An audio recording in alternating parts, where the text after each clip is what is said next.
আমরা যে বাজেটটি দেখলাম, এই বাজেটটি জনকল্যাণমুখী বাজেট হওয়ার পরিবর্তে একটি জনতুষ্টিমূলক বাজেটে পরিণত হয়েছে। আমরা দেখেছি গত 17 বছরের ফ্যাসিবাদী শাসন ও লুটতরাজের মাধ্যমে বাংলাদেশের অর্থনীতির ভিত্তি যেভাবে দুর্বল করা হয়েছে এবং বাংলাদেশের অর্থনীতিকে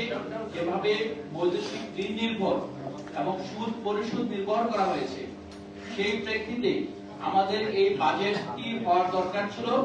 একটি ট্রান্সফরমেটিভ বা রূপান্তরগামী বাজেট, যে বাজেটটা সত্যিকার অর্থে বাংলাদেশের যে অর্থনীতির ভিত, যে ভিতটা ধ্বংস হয়েছে সেই ধ্বংস স্তূপ থেকে অর্থনীতিকে টেনে তুলবে। কিন্তু আমরা দেখেছি যে বাজেটে আসলে অর্থনীতির ভিত্তির দিকে, অর্থনীতির যে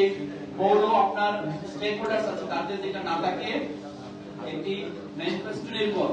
যেটা অনেক বেশি আপনার ভোট চাইতে গেলে আপনারা জানি যে সাধারণভাবে প্রতিটা রাজনৈতিক দলে জনগণের কাছে অবাস্তব কিছু প্রতিশ্রুতি প্রদান করে, সেই প্রতিশ্রুতির আলোকে কিন্তু এই বাজেটটিকে একটি বড় এবং একটি স্বায়ত্তশাসিত মতো বাজেট করা হয়েছে। তো আমরা প্রত্যাশা করি এই যে বাজেট অধিবেশন শুরু হয়েছে, বাজেট অধিবেশনে রাজনৈতিক দল এবং বাংলাদেশের সর্বস্তরের মানুষের কনসার্ন আমলে নিয়ে সরকার এই বাজেট সংশোধন করবে। সংশোধন করে সত্যিকার অর্থে অর্থনৈতিক স্থিতিশীলতা কেবল নয়, অর্থনীতিকে আগামীতে যে $1 ট্রিলিয়ন অর্থনীতিতে রূপান্তর করা এবং সবচেয়ে বড় যে বিষয় 2024 সালের যে গণ অভ্যুত্থানে যেভাবে কর্মসংস্থান, সুযোগের সমতা এবং বৈষম্যহীন অর্থনীতির ভিত্তির জন্য বাংলাদেশের আপামর জনসাধারণ, বিশেষ করে তরুণ সমাজ লড়েছে, সেই তরুণ সমাজের দিকে তাকিয়ে সেই ডেমোগ্রাফিক ডিভিডেন্ড কিভাবে তার সুফল আমরা গড়ে তুলতে পারি সেদিকে তাকিয়ে যাতে একটি জনকল্যাণকামী এবং একটি রূপান্তরমুখী বাজেট প্রদান করা যায়, সেই প্রত্যাশা আমাদের থাকবে। প্রতি বছর যদি গতানুগতিক বাজেট হয়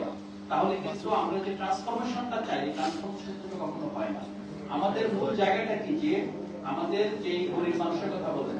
যদি সমাজের যারা নিম্ন আয়ের মানুষ তাদের কর্মসংস্থান না বাড়ে এবং তাদেরকে শুধুমাত্র যদি সামাজিক সুরক্ষা খাতের আওতায় নিয়ে বাড়ায়, তাহলে কিন্তু অর্থনীতির ভিত বাড়বে না। আমরা ইতিমধ্যে প্রস্তাব দিয়েছি, আমরা এসএমই খাতের উন্নয়নে আমাদের বিশেষ পরিকল্পনা আছে। নিম্ন আয়ের মানুষকে কিভাবে কর্মসংস্থান নিয়োজিত করা যায় সেই বিষয়ে আমাদের পরিকল্পনা ইতিমধ্যে দিয়েছি।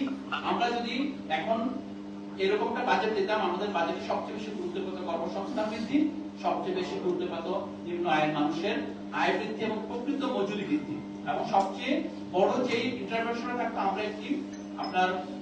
যেটা বলে ইউনিভার্সাল আপনার জাতীয় মজুরি কাঠামো, যেটা সর্বনিম্ন জাতীয় মজুরি কাঠামো আমরা এখন বাস্তবায়ন করব।